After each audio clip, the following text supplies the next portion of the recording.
তাহলে আলটিমেটলি প্রায় 15 লক্ষের মতো ভোটার বিদ্যমান যে তালিকা ছিল ওই তালিকায় অ্যাড হওয়ার কথা আর কি। আরো বাড়বে, তবে এটা আরো কিছু বাড়ার সম্ভাবনা আছে এই কারণে যে আপনারা জানেন যে তারা নতুন মারা গেছে যে তালিকা, এই তালিকাটা তারা করেছে ইউনিয়ন পরিষদের যে মৃত ব্যক্তিদের যে রেজিস্ট্রেশন তার ভিত্তিতে। আমরা সবাই জানি যে আমাদের দেশে বহু জায়গায় বহু মানুষ তারা মরার পরে ইউনিয়ন পরিষদের রেজিস্ট্রেশন করে না, অর্থাৎ ইউনিয়ন পরিষদের রেজিস্ট্রেশনে তাদের নাম নাই, কিন্তু আসলে মারা গেছে তারা। এগুলো অনুসন্ধান করার কাজ চলতেছে। তো এইসব মিলে তারা আমাদের কাছে মনে হয়েছে তাদের কথায় যে আগামী মে মাস জুন মাসের মধ্যে তারা পরিপূর্ণভাবে প্রস্তুত হবেন voter list, updated voter list দিয়ে নির্বাচন অনুষ্ঠানের বিষয়ে। তবে এই ব্যাপারে সিদ্ধান্ত নেওয়ার ক্ষমতা এখন তাদের নাই, কারণ দেশের প্রচলিত সংবিধান আইন হলে আপনারা জানেন আর কি যে একটা সরকার পদত্যাগ করলে তার 90 দিনের মধ্যে নির্বাচন হওয়ার কথা, এটা আইন। কিন্তু এখন তো ঠিক ওই আইনে দেশ চলছে না, তাই না? তো এই মুহূর্তে তাহলে পলিটিক্যাল কনসেনসাসের ভিত্তিতে সরকারের তরফ থেকে অনুরোধ হতে হবে জানুয়ারির 2 তারিখ, হ্যাঁ, জানুয়ারির 2 তারিখের মধ্যে একটা আপডেট হয়, অটো আপডেট হওয়ার কথা, এবং মার্চের 2 তারিখে এসে এটাকে চূড়ান্ত করার কথা। এবং তারপরেও আরো কিছু কার্যক্রম আছে, এই কার্যক্রম তারা পরিচালনা করেছেন, এবং তারা যেটুকু আমরা জানলাম আর কি যে প্রায় 30 লক্ষ নতুন ভোটার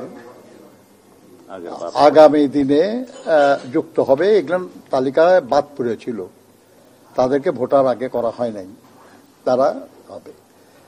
আর এই সময় যে তালিকাটা করা হলো এখানে নতুন যারা আর হবে এরা হলো বাদ পড়া, আর নতুন যেগুলেন সেগুলেন কিন্তু এখন ভোটার হবে না। এটা 18 বছর হবে আগামী বছর 1 ফেব্রুয়ারি, 1 জানুয়ারি থেকে 18 বছর হবে। কাজে ওটা হিসাবে না, হিসাব হলো যে বাদ পড়া ছিল প্রায় 30 লক্ষ ভোটার তালিকায় যুক্ত হবে।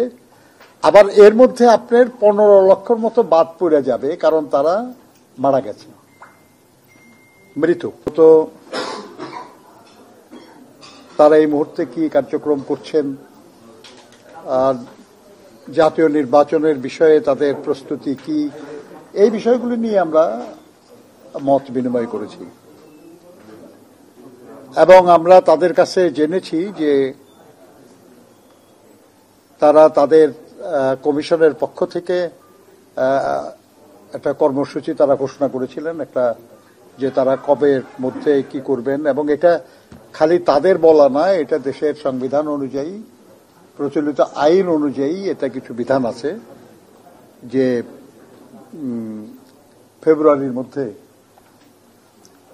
এই ঘোষণা তো ওনারা করতে পারেন না, কারণ এখন নর্মাল কনস্টিটিউশনাল নর্মাল যে নিয়ম সেই অনুযায়ী নির্বাচন হচ্ছে না।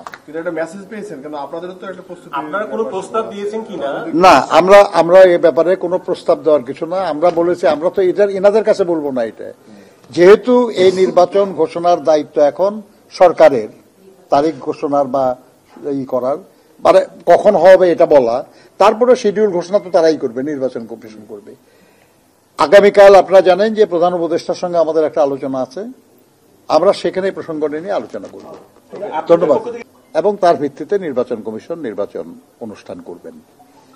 তবে আমরা এতটুকু বুঝেছি আর কি যে যদি মে মাস জুন মাসের মধ্যে লেটেস্ট যদি পূর্ণ প্রস্তুতি তাদের থাকে, তাহলে প্রাসঙ্গিক আরো কোনো প্রবলেম থাকলে সেটা দূর করে খুব দ্রুতই জাতীয় নির্বাচন অনুষ্ঠান সম্ভব। ধন্যবাদ আপনাদের।